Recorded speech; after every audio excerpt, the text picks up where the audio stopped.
কাল রাত্রি থেকে এখন 8:30 অবিশ্রান্ত বৃষ্টি, মুষলধারে, ঠিক যেরকম শ্রাবণ মাসে হওয়ার কথা সেই রকম। বলে না কালকে যেটা হয়েছে দুপুরে একদম বউ নাচানো বৃষ্টি, ওইরকম না, কিন্তু একদম শ্রাবণের যেরকম হয় ওরকম দারুণ বৃষ্টি পড়ছে। মন টন খুব উৎফুল্ল। দিদি আর মৌ দুজনেই বেরিয়ে গেছে। আজকে দিদি যাবে কাল না, মৌ যাবে কলকাতা, আর একটু পরেই বেরিয়ে যাবেন মিস্টার বিশ্বাস। তারপর 2 ছেলেকে নিয়ে আমি বাড়িতে। তো খাওয়া দাওয়া কি হবে না হবে পরে ঠিক করছি। এখন মিস্টার বিশ্বাস ডালিয়া নিয়ে যাবেন, তার জন্য একটু আলু ভাজছি, আর আগে একটু মটর ডালের বড়া করা আছে, তো ওইগুলো দিয়ে মিস্টার বিশ্বাসকে আগে বের করি, তারপর আসছি। আজকে আমি খুব খুশি।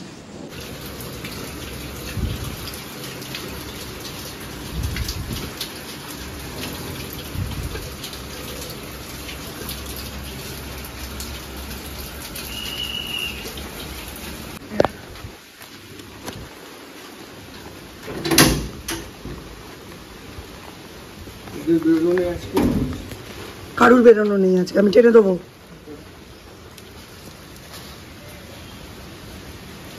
দুর্গা দুর্গা। মোটামুটি 2 ছেলেই ঘুমোচ্ছে, 2টো ঘর গুছিয়ে নিয়েছি। এবার দেখি ফ্রিজের পেটের ভেতর কি কি আছে, তার উপর ডিপেন্ড করবে কি রান্না হবে। এই যে 1 টুকরো শাক, এটা হচ্ছে মাছ, মাছের মাথা দেওয়া ডালের মাথা লেস অংশ, চিকেন দিয়ে তৈরি করা ঘুগনি, নর্মাল ডাল, কালকের চিচিঙ্গে ভাজা, পুঁই শাকের ছেঁচড়া। হোল নাইট বৃষ্টি হচ্ছে। এত নোংরা হয়েছে ফ্রিজের ভেতরটা, মানে যা তা হয়ে গেছে একদম।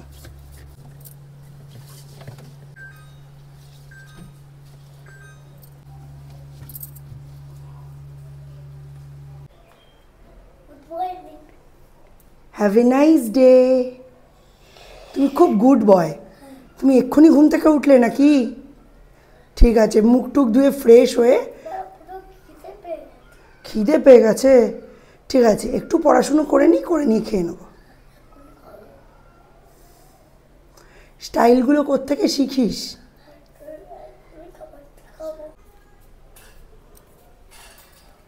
বৃষ্টি হচ্ছে নাকি? এই হচ্ছে সৌর্য আর সৌম্যর টিফিন। এইটা হচ্ছে সৌম্যর, আর এইটা আমার আর সৌর্যর। ওটা একটু বেশি করে শেজওয়ান সস দেওয়া। পড়বি আয়, খাওয়া তো হয়ে গেল, পড়বি আয়। পরে দেখো। ফুড অ্যান্ড ড্রিঙ্ক, মানে যেগুলো আমরা খাই আর যেগুলো আমরা ড্রিঙ্ক করি, কি কি আছে? সুইট, মিষ্টি, ব্রেড, পাউরুটি, স্টিমড রাইস, ভাত, চকলেট, মিল্ক, দুধুলা, এটা কি? কেক। ইনডোর গেমস, ফুটবল, এই যে football, volleyball, cricket, little miss Muffet, little miss, বলো little miss Muffet sat on a tuffet. বাপ রে বাপ, কি জোরে বৃষ্টি নেমেছে, ভেসে গেল চারিদিক।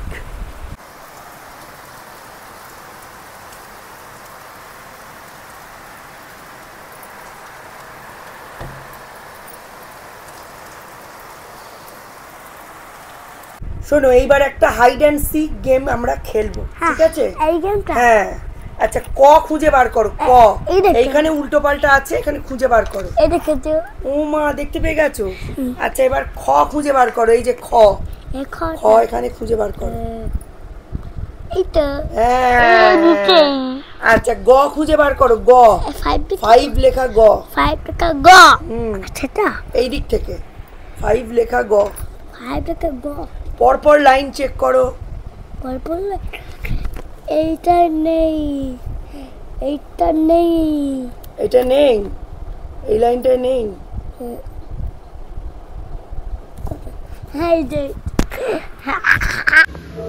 যাও একটু আমার বাড়ি থেকে ঘুরে আসো। কি সুন্দর রোদ বেরিয়েছে, কি সুন্দর। হুম, যাও আস্তে আস্তে যাও। রোদও হচ্ছে আবার বৃষ্টিও হচ্ছে, তাই না? যাও সাবধানে, শ্যাওলায় পা দেবে না, গ্রিন গ্রিন পা দেবে না।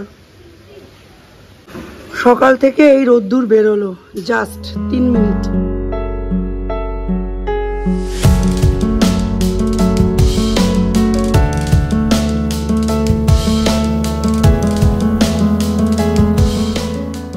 কি সুন্দর রোদ্দুর উঠেছিল, এখন আবার ঝমঝম করে বৃষ্টি হচ্ছে। আর তার মধ্যেই কাকিমা ডেকে বলে দিল আমার মনের কথাটা। কদিন আগেই একটা ব্লগ ছেড়েছি যে আমার শ্বশুরমশাই আমার শাশুড়ি মাকে বলতেন যে বৌমাকে সব কিছু শিখাতে চেও না, যার যার প্রয়োজন সে তার প্রয়োজন বুঝে ঠেকে শিখে নেবে, নিজের প্রয়োজন নিজে বুঝতে শেখো।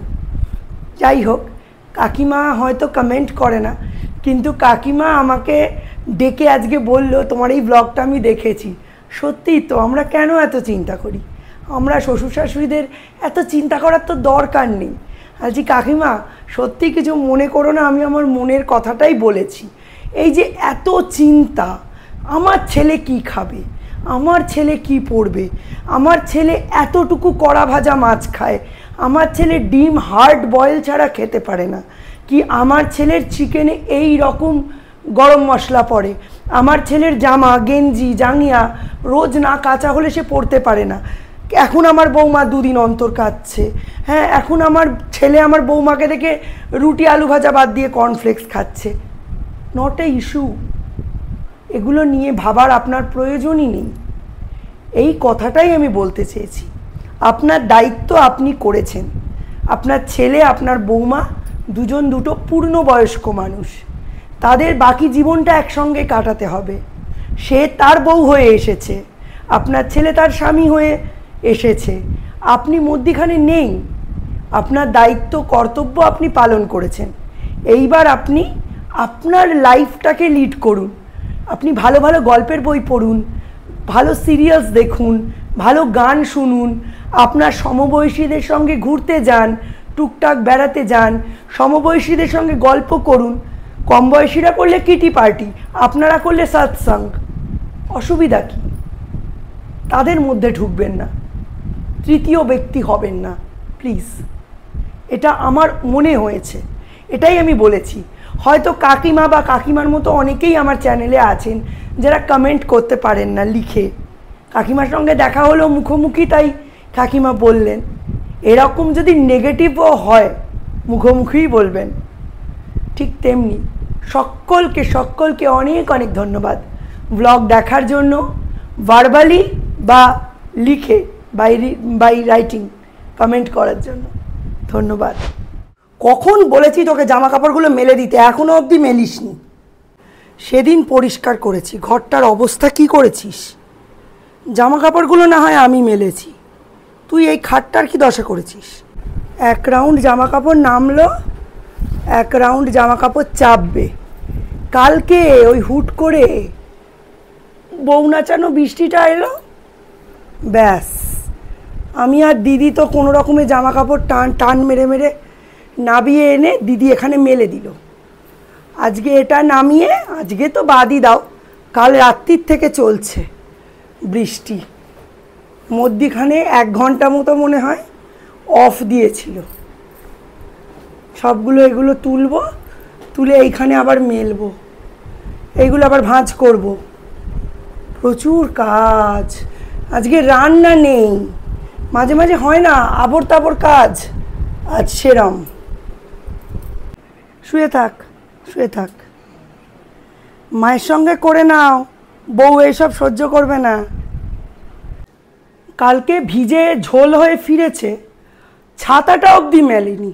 এই যে আমি এখন মেললাম, সব আমার চোখেই পড়ে। বাপ খালি জোগাড় দিতে আছে আর মা গুটিয়ে তুলতে আছে, আর উনি কোনো কমে নেই, উনি ওই রকম নারায়ণ পোজে শুয়ে আছেন। বলে ল্যাদ লাগছে, বর্ষাকাল তো ল্যাদ লাগছে।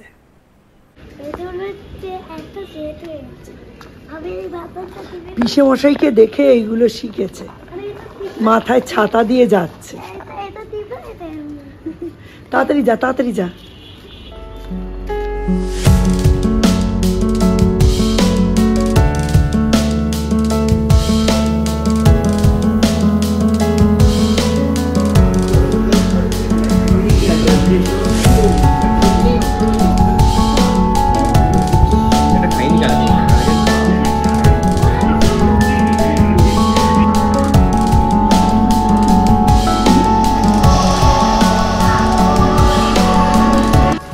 আজকে সারাদিন অবিশ্রান্ত এইরকমই বয়ে চলেছে।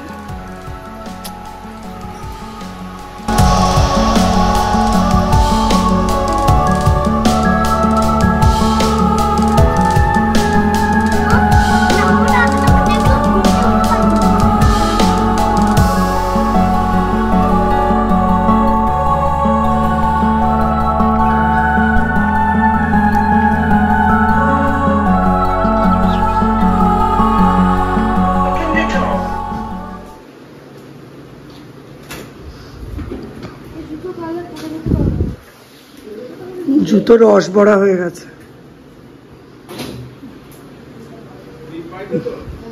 দীপ বাড়িতে, তালা দিয়ে দাও।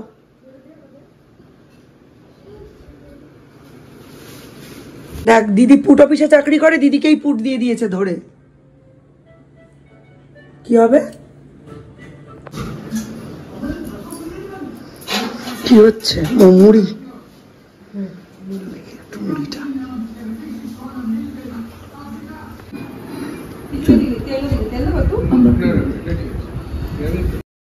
একদম সকাল সকাল মৌতো বেরিয়ে গেল অফিসের কাজে, মিস্টার বিশ্বাস বেরিয়ে গেলেন। বাড়িতে ছিলাম আমি, সৌম্য আর সূর্য। হঠাৎ করে 2:30 নাগাদ মিস্টার বিশ্বাসের কল। আমি ধরলাম, স্বাভাবিক। বলছে যে মৌ হসপিটালাইজড। আমার তো শুনে মাথায় আকাশ ভেঙে পড়লো। সুস্থ সবল মেয়ে আজকে অফিস গেল, কি এমন ঘটলো? দিদিকে ফোন করছি, দিদির ফোন সুইচ অফ, আর তার উপর এরম বৃষ্টি, নেটওয়ার্ক ইস্যু, কিছুতেই কিছু করতে পারছি না।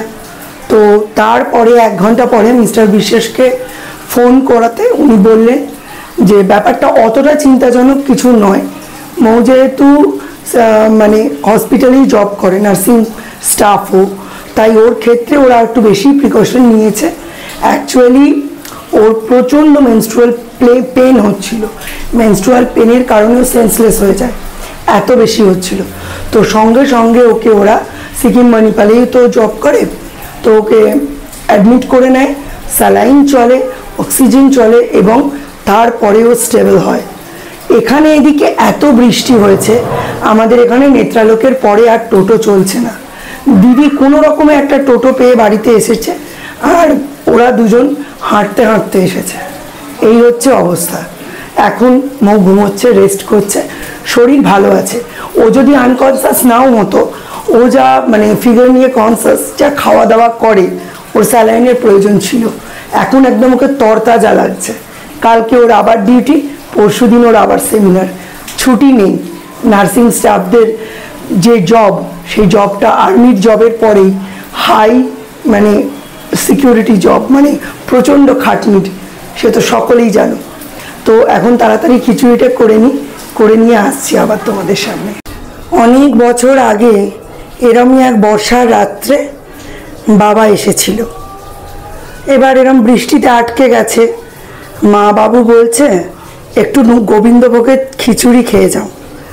বাবা তো কিছুতেই খাবে না, একেতে মেয়ের বাড়ি, তার উপর হঠাৎ করে। তো আমি বললাম খেয়ে যাও। আমাকে আড়ে আড়ে এসে জিজ্ঞেস করছে পারিস? বলছি না, শিখে গেছি।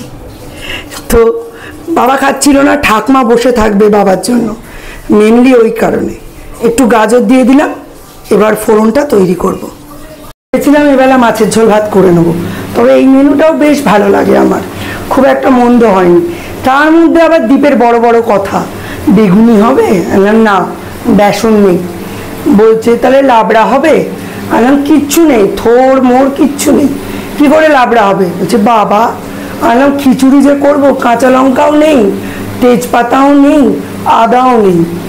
বলছে ভাঁড়ে মা ভবানী, এত খিচুড়ি খাওয়ার কি লেগেছে? ওর বাবাই বললো খিচুড়ি করো, ভালো লাগবে। আমি একবার দিদির জিজ্ঞাসা করে নিলাম, কারণ মৌয়ের শরীরটা তো ঠিক নেই। দিদি বললো হ্যাঁ করো, খুব ভালোবাসে ও। তো করলাম, দেখা যাক কে কেমন খায় কি বলে। আমার যখন এখানে বিয়ে হয়েছিল, ম্যাগি ছাড়া আমি কিছুই করতে পারতাম না। এখন কত কিছু করতে পারি, কিন্তু সব থেকে আফসোসের জিনিস কি জানো? নিজের মা বাবাকেই রান্না করে কোনোদিনও সেরম করে খাওয়াতে পারলাম না। বাবা তো সেই 2012 সালে মারা গেছেন, আর মা বিয়ের অনেক আগে 2000 সালে। কোনো দিনই কিছু রান্না করে সেরমভাবে খাওয়াতে পারলাম না। শিখলাম সবই, অথচ তাদের খাওয়ানোর সৌভাগ্য হলো না। সকলের হয় না। 4 ইঞ্চির কপাল, যা লেখে গোপাল।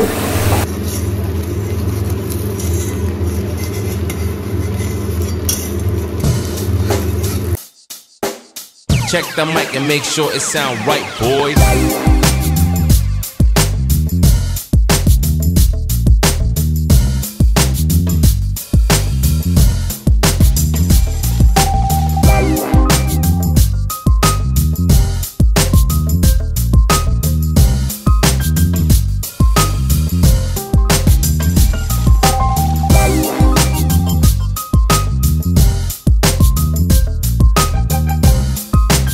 তো আজকের মতো এখানেই ব্লগটা এন্ড করছি। দেখা হবে